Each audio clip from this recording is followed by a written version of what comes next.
Take a good look at her, Naiche. You're risking your name for a woman every man in Red Mesa can buy. Thomas called Eliza a woman any man he stood by.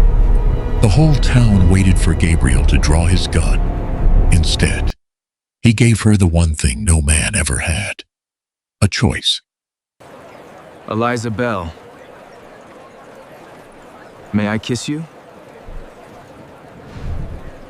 Red Mesa knew Eliza Bell before it knew anything true about her. By 9 in the morning, the sun had already turned the main street white with heat. Dust clung to wagon wheels, porch steps, trouser cuffs, and the hems of respectable women's dresses. Eliza walked through it with a small paper parcel tucked beneath one arm.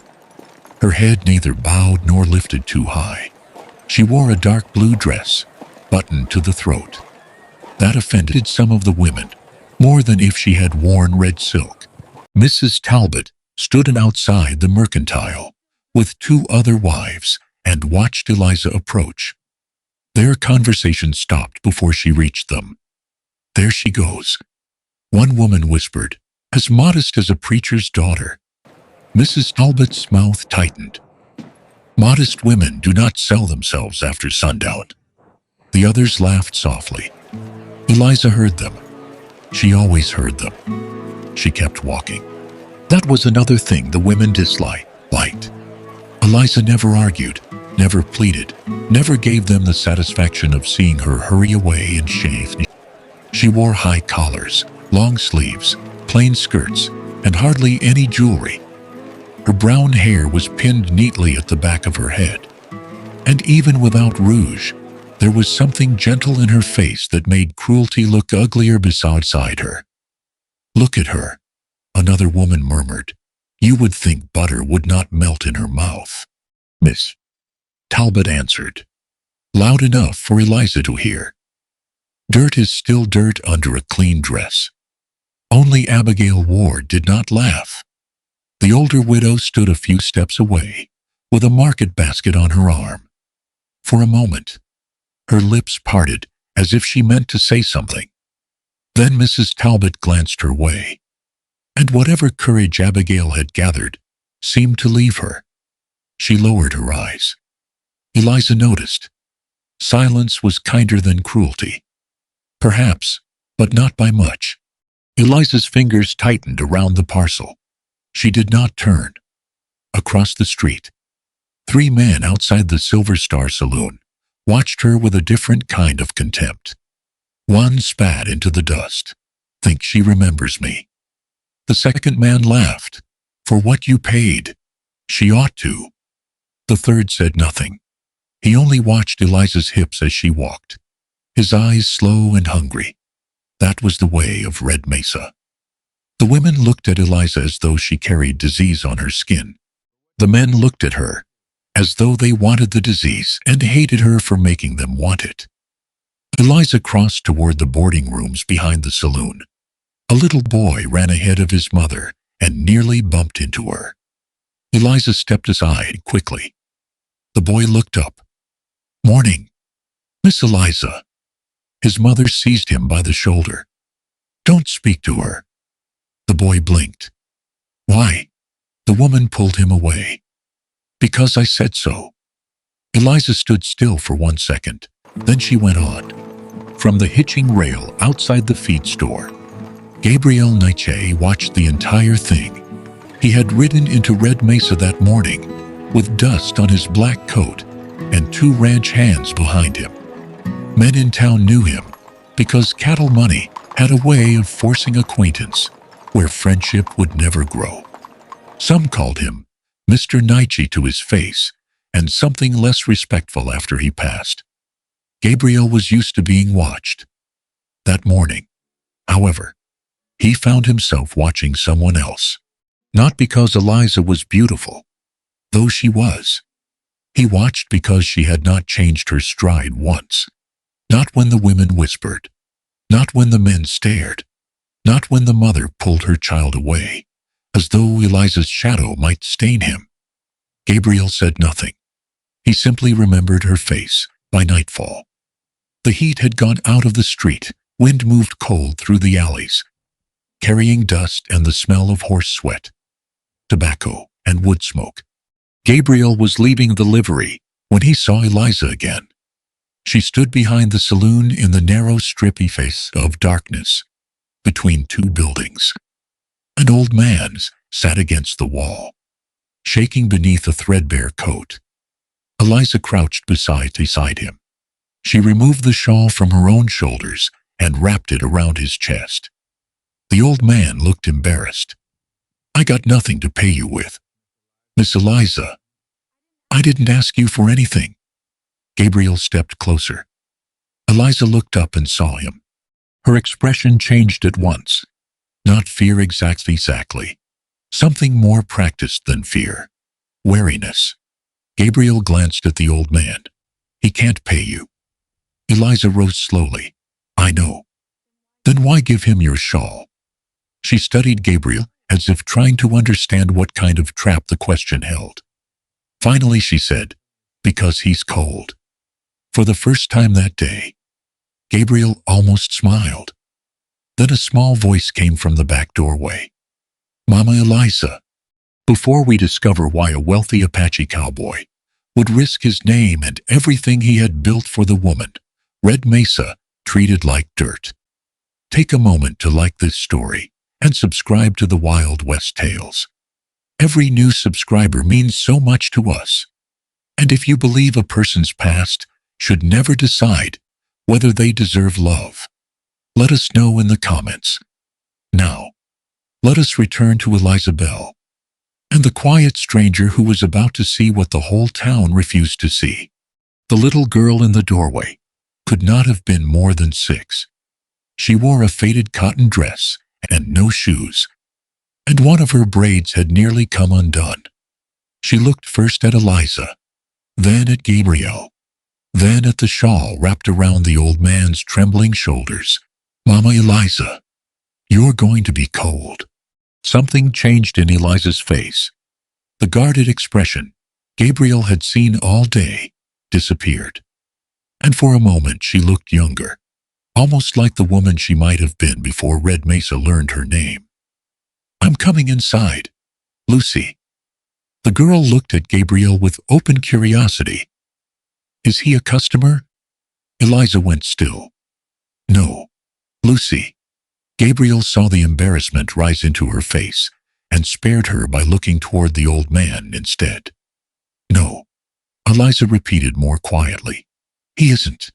She took Lucy by the shoulder and guided her toward the doorway before going inside. The child looked once more at the shawl. "Will you get it back?" Eliza glanced at the old man. "He needs it more tonight." Then she closed the door. The next afternoon, someone knocked. Eliza was mending the cuff of Lucy's dress when she heard it. She set the needle aside, told Lucy to stay back, and opened the door only halfway. Gabriel Naiche stood in the narrow hall. Eliza's expression changed immediately. "If you're here for my time, it'll cost you." There was no invitation in her voice. It sounded like something she had said so many times that the words no longer belonged to her. Gabriel met her eyes. "I'm not here to buy your time." For several seconds, Eliza did not know what to say. Then Gabriel held out a small paper sack. "I had business with the grocer." Eliza did not take it. "What is it?" "Apples." That brought Lucy running from behind her. "Apples." Gabriel opened the sack. 4 red apples caught the afternoon light. Lucy's eyes widened. "I've seen those in Mr. Wilkes's window." Eliza looked down at her. "You've seen apples before. Not red ones like that." Lucy reached toward the sack, then stopped and looked at Eliza for permission. That small hesitation did not escape Gabriel. Eliza nodded. Lucy chose one as carefully as if she had been offered a jewel. "Why did you bring them?" Eliza asked. "The grocer had a crate come in from California. I bought more than I needed." It was not the whole truth. Gabriel had needed no apples at all. But yesterday, He had seen the child standing barefoot in a doorway behind a saloon, worrying about whether Eliza would be cold. He had thought a child like that ought to have something sweet that carried no debt with it. Lucy bit into the apple. The crisp sound filled the little room, and her face brightened so completely that Eliza had to turn away for a moment. When she looked back, Gabriel was still standing outside. "You can come in." He glanced at her. Eliza seemed almost annoyed by his hesitation. "You've been standing there long enough." Gabriel stepped across the threshold. A few minutes later, when he was ready to leave, Eliza followed him to the door. "You knocked." "Yes." "You don't have to knock here." Gabriel looked at the worn wooden door, then back at her. "It's your door." Eliza's hand tightened around the edge of it. Men had knocked on that door before. Usually the knock was only a warning before money changed hands. Some did not bother knocking at all. No one had ever made the door itself sound important. 2 days passed before Gabriel returned. This time he carried no apples. He carried Eliza's shawl. She recognized it before he spoke. The dust had been washed from the wool, and the torn corner near the fringe had been stitched with dark thread. The repair was not elegant, but it was strong. Eliza stared at it. "Where did you get that?" "From the old man." "You took it from him." "I traded him my blanket." She looked up sharply. "Why?" Gabriel seemed puzzled by the question.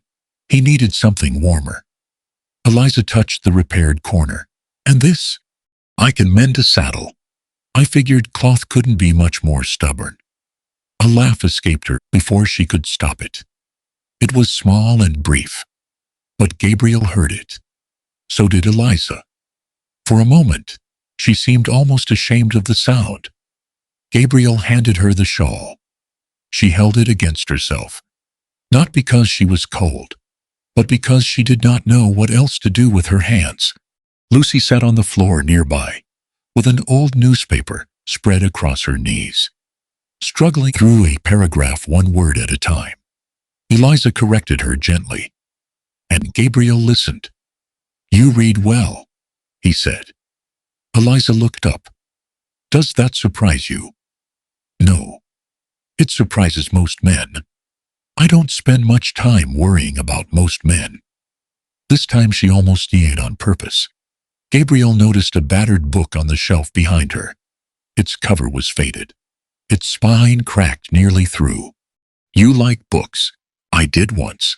"Why only one once?" "Books cost money." There was no bitterness in the answer. That made it sadder. Gabriel looked at the broken spine, then at Eliza. "I have a few at the ranch." She raised an eyebrow. "Apache cattlemen keep libraries now. Bad ones." That earned him another faint smile. "I might have one you'd like." "What kind?" "A good one." Eliza shook her head. "That's not an answer." "It's the best one I've got." Gabriel reached toward the shelf to look at the title of her battered book. His arm passed suddenly beside Eliza's shoulder. Her body reacted before her mind did. She recoiled hard enough to strike the wall. One hand flew up between them.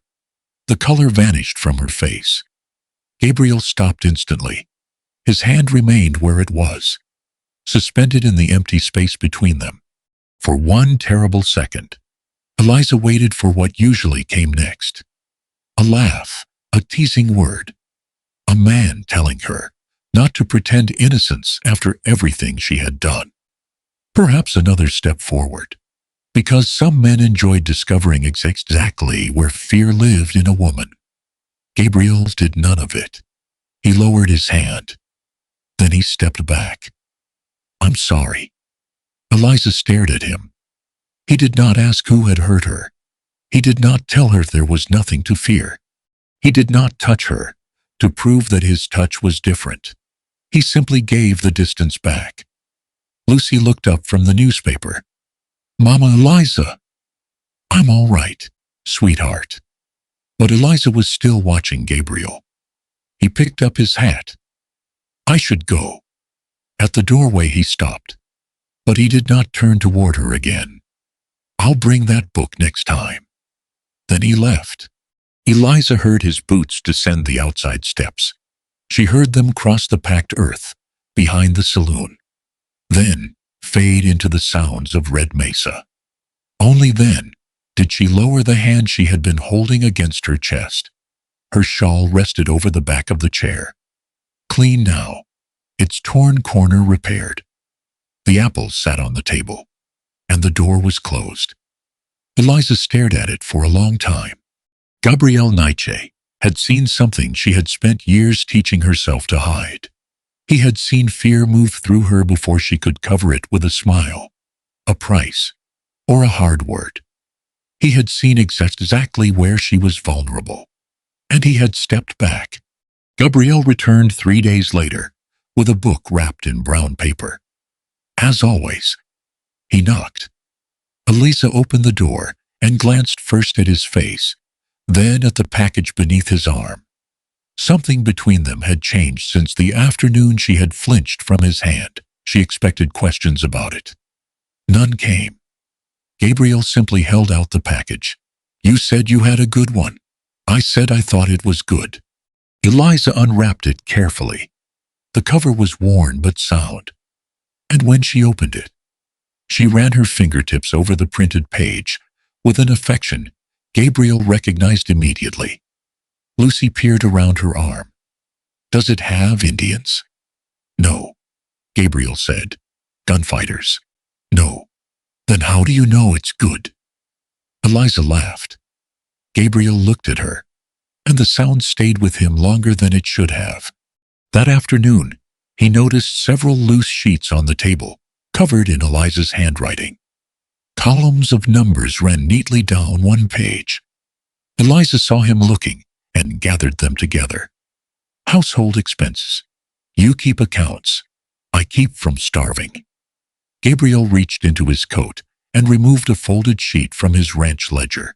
He had brought it for another reason. But now, he laid it on the table. Tell me what's wrong with that. Eliza frowned. What makes you think something's wrong? Because I'm missing $11.40. She sat down. Within minutes, her fingers stopped beside a line of figures. Your feed total is wrong. Gabriel leaned closer, careful to leave space between them. Eliza checked the numbers again. Someone carried the 7 as a 1. Gabriel studied the page. Then her. I've been staring at that for 2 nights. Then you should sleep more. For a moment, he said nothing. Then he smiled. It was the first time Eliza had seen him do it fully. A week later, Gabriel brought 3 pages from the ranch accounts. The week after that, 5. Eliza corrected invoices, organized feed purchases, and found 2 charges Gabriel had paid twice. When he returned for the papers, he placed coins on the table. Eliza stared at them. What's that? Your pay. You don't have to pay me. Did you work? Yes. Then I have to pay you. Her eyes remained on the coins. Money had passed across that table many times. Men had left it beside the bed, dropped it into her palm, sometimes tossed it down as though paying for something they were ashamed to admit they wanted. Eliza had learned not to look at money until they were gone. But these coins felt different. They had been earned by her mind. Her hands had touched paper, not a man. She picked them up slowly. Thank you. No, Gabriel said. I owe you. 3 words. Yet Eliza carried them with her for the rest of the day. That evening, Lucy sat beside Gabriel while Eliza finished one of the accounts. The child was eating the last apple from his second visit. When we leave Red Mesa, Mama Eliza says I can go to a real school. Eliza's pencil stopped. Gabriel looked toward her. When you leave, Lucy. The warning came too late. Lucy continued cheerfully. Mama Eliza saves almost everything. She says I'm going somewhere. Nobody knows what this place is. Gabriel glanced from the girl to Eliza. Lucy bit into her apple. My real mama wanted that too. Silence settled over the room. Gabriel did not move. Eliza put down the pencil. Lucy, sweetheart, take your book downstairs for a while. The child looked confused, then obeyed. When the door closed, Gabriel waited. Eliza stared at the ledger. Her name was Mary. Gabriel said nothing. She worked at the house where I used to live. Lucy was born there. Mary got sick when Lucy was 3. By the time anyone sent for a doctor, there wasn't much he could do. Eliza's voice remained steady until the last sentence. She knew she was dying. Her fingers tightened around the pencil. She took my hand and made me promise her one thing. Gabriel waited. Don't let her grow up in this room. Eliza looked toward the door Lucy had gone through. So I didn't. That's why you stayed in Red Mesa. I stayed because children need food, shoes, medicine. Leaving costs money too. And you, Eliza looked at him. What about me? What do you want? The question seemed almost to offend her. What I want doesn't matter. Why? Because Lucy still has a chance. Gabriel leaned back, studying the woman across from him. For years, Red Mesa had reduced Eliza Bell to what men bought after dark. Yet here were ledgers balanced by her hand. Books she could still love, money hidden away for a child who was not hers, and a promise to a dead woman she had kept when no one would have blamed her for breaking it. Eliza, she raised her eyes. What if there's another life for both of you? She should have laughed. She should have told him that men with land and cattle could afford to believe in second lives. Instead, Eliza looked at the repaired shawl over the chair, the book beside her bed, and the coins she had earned with nothing but her mind for one dangerous moment. She wanted to believe him. After that, Gabriel began bringing more of the ranch books into town. Though Eliza suspected some of them did not need her help at all, she never accused him of it. He never admitted it. They settled instead into a quiet companionship neither of them knew how to name. Sometimes Gabriel sat near the window while Eliza worked, and Lucy read aloud on the floor. Sometimes Eliza looked up and found him watching her, not with the hungry stare she knew from other men, but with something quieter in her that frightened her more. Hunger, she understood. Hunger had a price. This did not. One evening, Gabriel told her about the ranch. There was a small cottage east of the main house that had stood empty for years. Cottonwoods grew near the creek in spring. Wildflowers came up along the pasture fences. Lucy could ride if she wanted. There were children on neighboring ranches who needed help with their letters. Eliza stopped writing. Why are you telling me this? Because you asked what it was like. I asked whether you had enough pasture for another 100 cattle. You ask a lot of questions. So do you. Gabriel smiled. Silence returned. But it was no longer uncomfortable. Outside, Red Mesa settled beneath a violet sky. Eliza could hear piano music from the saloon and the laughter of men below. For years, those sounds had told her what the night required of her. Now she sat across from a man who wanted nothing she knew how to sell. Gabriel looked toward Lucy. Asleep, with her cheek against an open book. She'd like it there. Eliza's hand stopped. Don't what? Build pictures for her. I wasn't. You were building one for me. Gabriel did not deny it. Eliza rose and went to the window. I can't be part of that kind of life. Why? She laughed once, without humor. You know why. I know what Red Mesa calls you. I asked what you call yourself. Eliza turned. For once, Gabriel did not look away from the pain in her face. I know what I want, he said. I want you and Lucy to have a place at my ranch. And if, someday, you wanted more than that, I'd ask you for it properly. Eliza understood. Her eyes filled before she could stop them. You don't know what you're offering. I do. No. You spent years building that ranch. Men who hate what you are still shake your hand because they need your cattle and your water.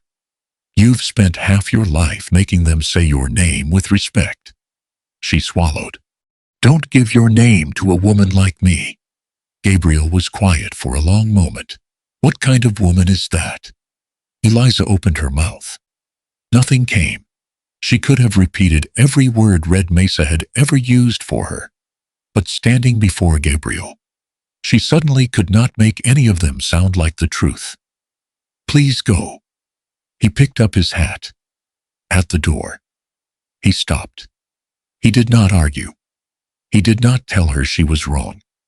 He only said, "Good night, Alicia." Then he left. She stood by the window until long after his footsteps disappeared. The next morning, a stagecoach rolled into Red Mesa under a cloud of dust. Eliza was crossing the street with a tin cup of milk for Lucy when the coach door opened. A man stepped down. Older now, heavier around the face, gray beginning at his temples. But Eliza knew him before his boots touched the ground. The cup slipped from her hand. Milk spread white through the dust. Thomas Bell looked across the street and smiled. "Hello, wife." For 8 years, Eliza had imagined what she would do if she ever saw Thomas Bell again. In some versions, she struck him. In others, she walked past without knowing his face. She had never imagined standing frozen in the middle of Red Mesa while milk disappeared into the dust at her feet. Thomas crossed the street. "You look well." Eliza found her voice. "What are you doing here?" "I heard things." "What things?" His smile widened. "That my wife found herself a rich man." The word wife made her stomach turn. "You stopped being my husband the night you left me. Marriage doesn't work that way. Neither does selling your wife." For the first time, his smile weakened. Eliza remembered that night with terrible clarity.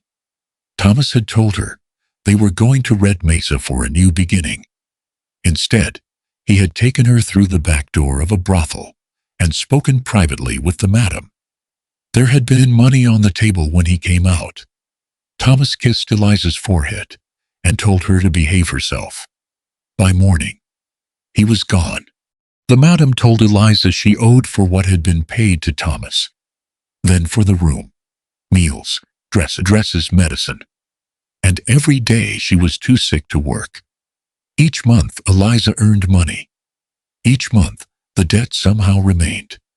Years passed before she finally paid the last dollar. Thomas glanced toward the saloon. "Where's the girl?" Eliza stepped closer. "Don't you say one word about Lucy." "So the stories are true. You got yourself a little family." "I said leave her out of this.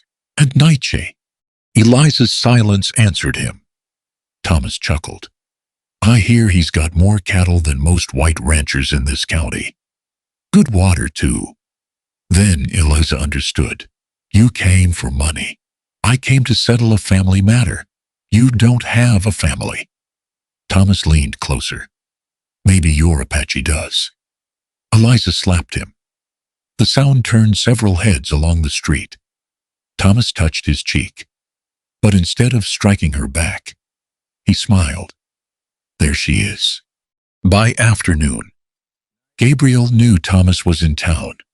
He found him behind the Silver Star, sitting at a table with whiskey in front of him, as though he had been waiting. "Naiche." Gabriel remained standing. "Bell." Thomas poured another drink. "I suppose Eliza told you a sad story." "She didn't need to. Women like her usually do." Gabriel's face did not change. Thomas took a swallow. "I'll make this simple. She's still my wife. You want her. We can settle this between men." "Settle what?" Thomas named a price. For a moment, Gabriel said nothing. Then he understood exactly what Thomas expected. "No." Thomas blinked. "You can afford it." "That's not the point." "Then what is?" Gabriel stepped closer to the table. I'm not buying Eliza from you. Thomas laughed. I already sold her once. Didn't seem to trouble anybody then. Something dangerous passed through Gabriel's eyes, but his hands remained at his sides. Thomas saw it and smiled. Careful. Plenty of men in Red Mesa already think you've forgotten your place. Is that supposed to frighten me? It should. Cattle Day is tomorrow. Buyers coming in.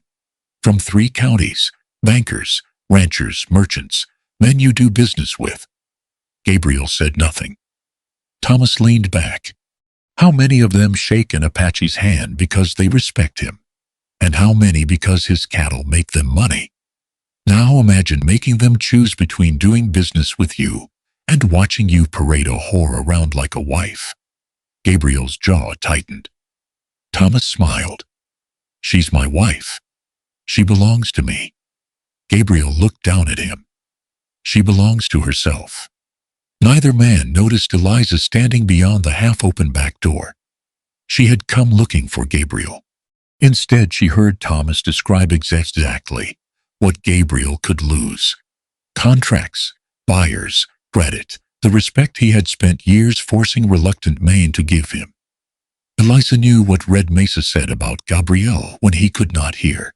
She knew his money protected him, only as long as other men found it profitable to overlook what they despised. Now Thomas intended to put Eliza beside him and make overlooking it impossible. Gabriel finally turned away. Thomas called after him. Tomorrow, Naiche. Let's see how much she's worth when the whole town is watching. Eliza slipped away before Gabriel could see her. She climbed the stairs to her room and closed the door. Lucy was asleep on the bed, one hand beneath her cheek, the book Gabriel had brought resting beside her. Eliza sat at the table. She looked at the repaired shawl, at the ranch ledgers stacked neatly in the corner, at the coins Gabriel had paid her for work done honestly, at the red apple Lucy had saved because she said it was too pretty to eat. Then Eliza took out a sheet of paper. Her hand trembled as she dipped the pen into the ink. At the top of the page, she wrote one name, Gabriel. Eliza wrote until the lamp burned low. She told Gabriel not to follow her. She told him Thomas would lose interest once there was nothing left to bargain over. She told him where Lucy's few clothes were kept, which book the child liked before bed, and that she sometimes woke from bad dreams, but would pretend she only wanted water. Eliza wrote all the practical things, because practical things were easier than goodbye. Then she looked toward the bed. Lucy was still asleep. Eliza set down the pen and went to her. She sat carefully on the edge of the mattress and brushed a loose strand of hair from the child's forehead. 6 years old. Old enough to remember her. Eliza thought. Young enough. Perhaps to forget the worst parts. Lucy stirred. Mama, Eliza. I'm here. Why are you dressed? Eliza swallowed. I have to go somewhere. Lucy opened her eyes. Now. Yes. Can I come? That nearly broke her. Eliza gathered the child into her arms and held her so tightly that Lucy gave a sleepy little laugh. You're squeezing me. I know. Are you crying? No. You are. Eliza pressed her face into Lucy's hair. I need you to be brave for me. Lucy pulled back. Where are you going? Somewhere Thomas can't use me to hurt people. I don't like him. Neither do I. Then don't go with him. Eliza closed her eyes. If only the world were as simple as a 6-year-old believed it should be. You'll stay with Gabriel for a little while. Lucy stared at her. Without you. Only until things are safe. No. Lucy. No, the child's voice cracked. And Eliza felt every promise she had ever made to Mary pressing against her heart. Listen to me. Gabriel will keep you safe. You'll have the ranch and books and maybe even school. You remember what we always talked about. Lucy was crying now. Together. Eliza could not answer. She kissed the child's forehead, then stood before courage deserted her completely. At the table, she finished the letter. Gabriel, please do not come after me. Thomas wants money because he thinks I am something a man can own. If I stay, he will use me to take from you everything you spent years building. I will not let him do that. Take care of Lucy. Tell her I did not leave because I stopped loving her. I left because I loved her enough to want something better for her than the life she has known with me. Lucy still has a life ahead of her. I spent mine a long time ago. Eliza before dawn. Eliza left the room with one small bag. An hour later, Gabriel climbed the stairs. He knocked. No answer. He knocked again. Then Lucy opened the door, her face wet with tears. She left. Gabriel saw the letter on the table. He read it once, then again. His eyes stopped at the final sentence. Lucy still has a life ahead of her. I spent mine a long time ago. Gabriel folded the paper and slipped it into his coat. From the street came the sharp call of the stage driver preparing the morning coach. Gabriel crossed to the window. Below, horses stamped impatiently in the dust. Passengers were still loading their bags. The stagecoach had not left Red Mesa yet. By the time Eliza reached the stage depot, Red Mesa was already awake for cattle day. Herds crowded the north end of town. Wagons stood wheel to wheel along the street, and ranchers who had ridden in from 3 counties filled the boardwalks outside the hotel and mercantile. Eliza kept her head down. Her bag rested beside her boots, and in one hand she held a ticket bought with money she had once planned to use for Lucy's schooling. The stage should have left 10 minutes earlier, but cattle blocked the road beyond the depot. Eliza watched the driver curse and tighten a harness. Every minute felt like another chance for courage to fail her. Then she heard a voice behind her, running away again. Wife. Thomas stood at the edge of the boardwalk. Eliza picked up her bag. Get away from me. Does Naiche know you're leaving? She walked past him. Thomas raised his voice. After everything he paid for. Eliza stopped. So did several men nearby. He never paid for me. Thomas smiled. That was all he needed. Didn't he? People began turning. Cattle Day had given Red Mesa an audience, and Thomas knew exactly how to use one. I hear he brings you gifts, gives you work, pays you money. Now he's offering you a house. Be quiet. Why? Everybody here knows what you are. The words carried across the street. Women who had whispered behind Eliza's back now stared openly. Men who had climbed the stairs to her room after dark stood beside their wives and looked at her as though they had never touched her. Thomas stepped closer. How much did he pay you? Eliza. Laughter came from somewhere in the crowd. Eliza's face burned. Thomas looked around at the gathering faces. Seems our wealthy cattleman has expensive tastes. Eliza wanted to run. Instead, she stood there with her bag in one hand, while Red Mesa looked at her exactly as it always had. Then a voice came from behind the crowd. Move! People turned. Gabriel walked through them. He had Eliza's letter inside his coat. He had read the last sentence 3 times before leaving her room. Lucy still has a life ahead of her. I spent mine a long time ago. Those words had frightened him more than Thomas ever could. At the depot, he had found Eliza's bag gone and learned that Thomas had followed her toward the main street. Now Gabriel saw her standing alone before half the town, and something cold settled inside him. Thomas smiled. There he is. Gabriel stopped several feet away. You built yourself quite a name, Naiche. Thomas said, land, cattle, water, men here may not like what you are, but they respect what you own. Gabriel said nothing. Thomas gestured toward Eliza. And now you're throwing it away, On something every man here could buy. Silence fell. Gabriel's hands remained at his sides. Thomas waited for anger. Eliza waited for it too. She had seen men fight over insults, smaller than that. She knew what Thomas wanted. One blow from Gabriel. One moment of rage before all these people.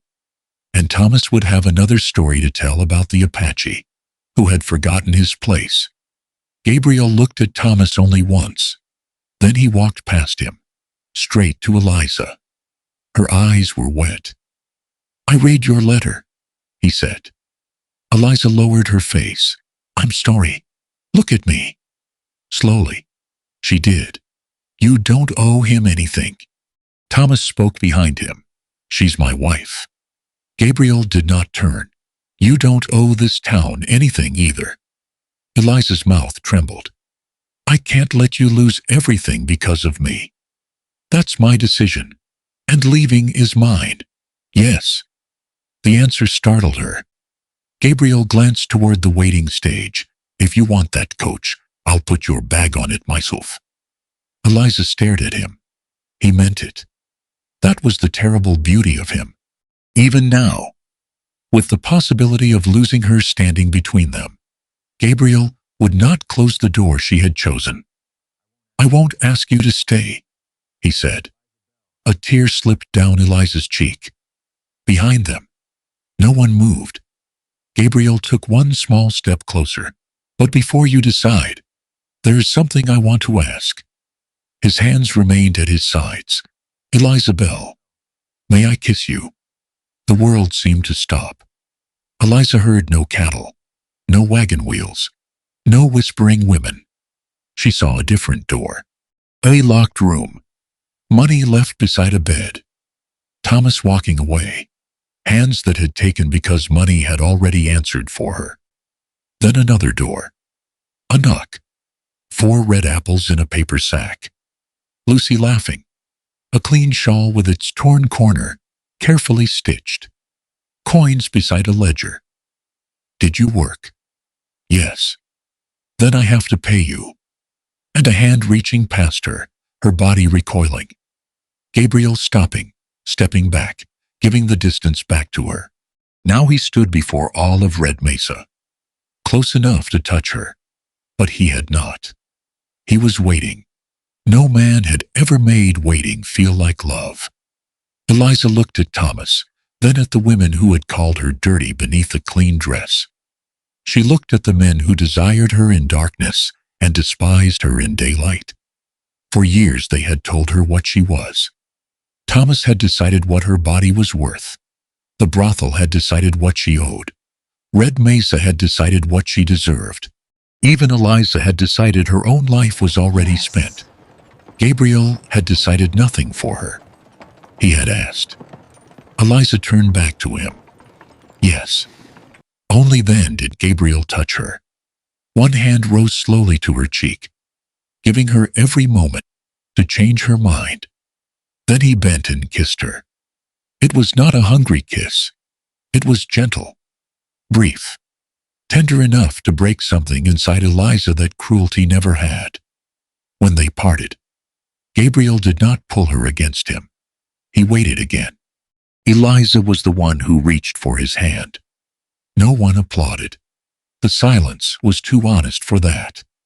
Thomas gave a bitter laugh. Quite a show. Gabriel turned then. All morning, Thomas had been waiting for him to use his fists. Gabriel gave him words instead. "You call her a soiled dove."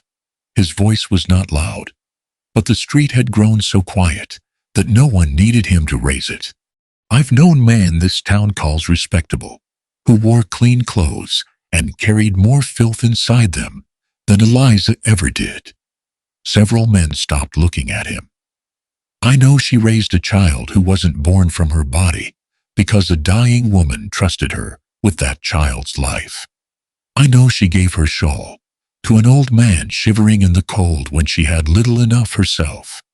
I know she worked for every dollar I ever put in her hand."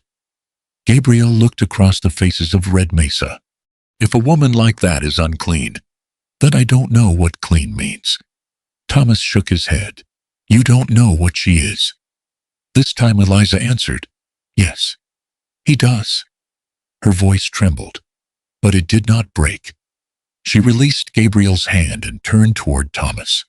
For 8 years she had imagined this moment with hatred. Now that it had come, she felt something stranger. She was no longer afraid of making him angry. You brought me to Red Mesa and told me we were starting over. Thomas's smile disappeared. You took me through the back door of that house. You talked to the madam while I waited outside. When you came back, there was money on the table. Someone in the crowd shifted. Eliza continued. You kissed my forehead. You told me to behave. Then you left. Eliza.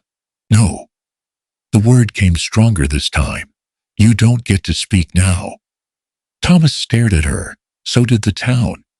You left me with a debt I never agreed to. They charged me for the room, for food, for dresses, for medicine, even for the days I was too sick to earn them money. It took me years to pay for what you did. Thomas looked around. She's a whore. You all know what women like her do. Eliza's eyes filled, but she did not lower them. Yes, they know what I did. She looked at the men in the crowd.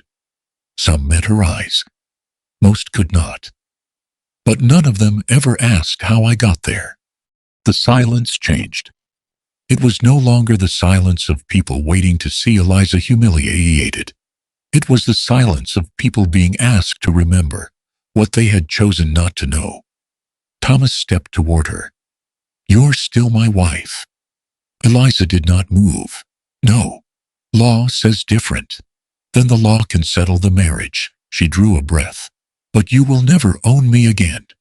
For the first time since he had stepped from the stagecoach, Thomas Bell had nothing to say. Eliza bent to pick up her travel bag. Before she could reach it, another hand did. Abigail Ward stood at the edge of the crowd. Eliza knew her. Everyone did. Abigail had buried a husband and 2 sons and had spent 30 years sitting near the front of the church. She had never insulted Eliza. She had never defended her either. The older woman brushed the dust from the bag, then she held it out. Miss Bell. Eliza stared at her. Abigail did not apologize. Perhaps there were some silences too old for one apology to repair. She simply stepped to Eliza's side. No one else followed. Not yet. A woman near the mercantile still looked disgusted. One man muttered something and walked away. Another stared at his boots. Mrs. Talbot stood rigid beside her husband. And for the first time, Eliza noticed that the man would not look at his wife. Red Mesa had not changed, not in one morning. Perhaps it would not change for years. But Eliza looked to her left and saw Gabriel. She looked to her right and saw Abigail. For years she had lived among hundreds of people and somehow always stood alone. Not today. Eliza took her bag from Abigail.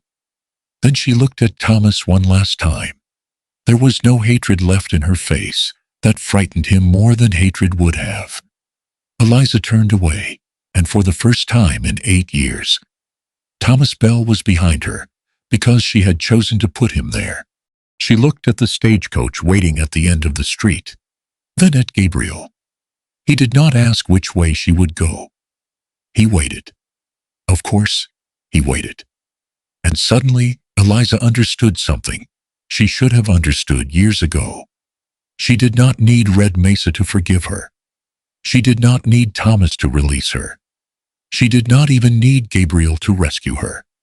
The hardest prison left was the one built from every cruel word she had finally learned to believe about herself. And that was the prison. Eliza Bell was finally ready to leave. Gabriel waited until the crowd began to break apart before he asked her, "What do you want?" Eliza looked toward the stagecoach. An hour earlier, she had believed that leaving Red Mesa was the same thing as becoming free. Now she understood that running, because Thomas frightened her, was still allowing Thomas to choose the road. She looked at Gabriel. I want to leave that room. All right. But I don't want to be kept. Gabriel nodded. Then don't be. 3 days later, Eliza and Lucy moved into the empty cottage east of Gabriel's ranch. It had 2 small rooms, a crooked porch, and a cottonwood outside the kitchen window. Eliza insisted on paying rent. Gabriel named a fair amount. She continued keeping the ranch accounts, and every Saturday he placed her wages beside the ledger. The first time he did it, Eliza smiled. Did I work? Gabriel understood. Yes. Then you have to pay me. I suppose I do. Lucy laughed from the kitchen. Healing did not arrive with the cottage. Some nights, Eliza woke certain she had heard footsteps outside her door. Sometimes Gabriel moved too quickly and saw her body stiffen before she could stop it. When that happened, he stepped back. He always stepped back. Red Mesa did not suddenly become kind either. Some women still whispered when Eliza entered the mercantile. Some men still remembered the room behind the saloon and looked at her too long. But now, Eliza looked back. Months passed. Then a year. Lucy went to school. Eliza kept the ranch books, took sewing when neighbors offered it, and saved money in a tin box that belonged to no madam, no husband, and no man but herself. Thomas left Red Mesa after Cattle Day. Eliza did not follow him and did not bargain for her freedom. With legal help, she sought an end to the marriage he had abandoned years before. The process took time. Gabriel never hurried it. When the papers finally came, Eliza sat alone at her kitchen table and read her own name twice. Eliza Bell. For the first time, Bell felt like a name rather than a chain. That evening, she walked to the main house. Gabriel opened the door. Eliza stood on the porch with the papers folded inside her coat. Do you remember what you offered me? His eyes softened. I remember. You said if I ever wanted more, you'd ask properly. I did. Eliza took a breath. Ask me again. Gabriel was silent for a moment. Then he stepped onto the porch. He did not take her hand. Not yet. Eliza Bell, will you marry me? She looked at the man who had knocked when he did not have to, waited when he could have reached, and loved her without ever asking her to surrender herself in return. This time there was no town watching, no Thomas, no shame. Only a door behind Gabriel and an open road behind her. Eliza smiled. Yes. Then she was the one who reached for his hand. 28 years later, the apple tree beside the cottage was heavy with fruit. Eliza sat beneath it in the late afternoon, a basket at her feet and silver threaded through the brown hair she still wore, pinned neatly at the back of her head. Across the yard, Gabriel sat on the porch repairing a leather strap with hands that had grown slower with age. A little girl came running from the house. Grandma Eliza. Eliza smiled as Lucy's daughter climbed into her lap, carrying an old newspaper. Lucy followed her on to the porch. Where did you find that? In the trunk. The paper was yellow with age. Across one faded column was a story about Cattle Day in Red Mesa, and the scandal caused when a wealthy Apache cattleman kissed a woman the town had spent years refusing to respect. Lucy laughed softly. I remember that day. Eliza looked toward Gabriel. So do I. Lucy sat beside her. Do you remember the kiss? Eliza was quiet. She remembered Thomas, the crowd, the dust beneath her shoes. She remembered Gabriel walking toward her, while half of Red Mesa waited to see what he would do. But the kiss was not what returned most clearly. I remember the question. Lucy frowned. What question? Eliza looked across the yard. Gabriel had stopped working. After all those years, he was watching her with the same quiet patience he had carried into a little room behind a saloon. He asked me if he could. Gabriel smiled. Eliza rose and crossed the yard to him. She sat beside him and reached for his hand before he could reach for hers. The little girl returned to gathering apples beneath a tree that had not existed when Eliza first came to Red Mesa. Once, Eliza had believed Lucy was the only one with a life ahead of her. She had been wrong. In a life where almost everything had once been taken from Eliza Bell without permission. The greatest gift Gabriel Naiche ever gave her was not his ranch, his name, or even his love. It was the right to say yes.